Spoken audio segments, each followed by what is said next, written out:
Matt Rhule dropped a bombshell on the Pat McAfee show yesterday. You guys know or have heard of the Pat McAfee show. Matt Rhule was on it yesterday, and he dropped some very vital news not only to Nebraska fans but for the whole college football landscape. Pat McAfee and his crew did bring Matt Rhule on to talk about this press conference, but that wasn't even the biggest news he talked about. If you don't know about this press conference, he came out and said that if you're going to be in the transfer portal and get a quarterback, you're going to have to spend upwards to $1 million to $2 million.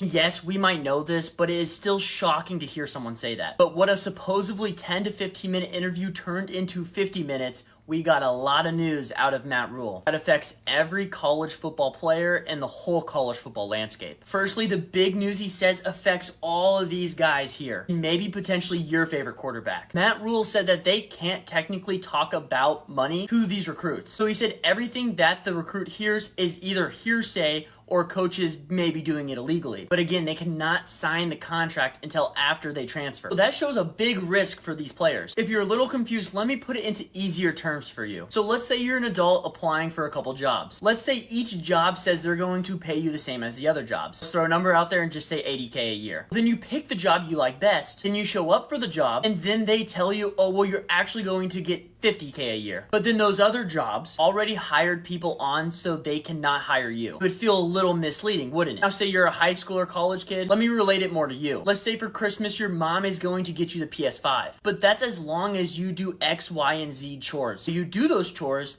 but then you end up not getting the PS5. You'd be a little pissed off, wouldn't you? That is just for a couple $100 console. These guys are potentially losing millions and millions of dollars. But there is still more. And Matt Rhule said it himself on the Pat McAfee show. He said he wouldn't have accepted the Nebraska job unless he physically saw the contract. You would think, yeah, that makes sense. He wants the money guaranteed. But these guys don't get that. It's just something the NCAA needs to figure out.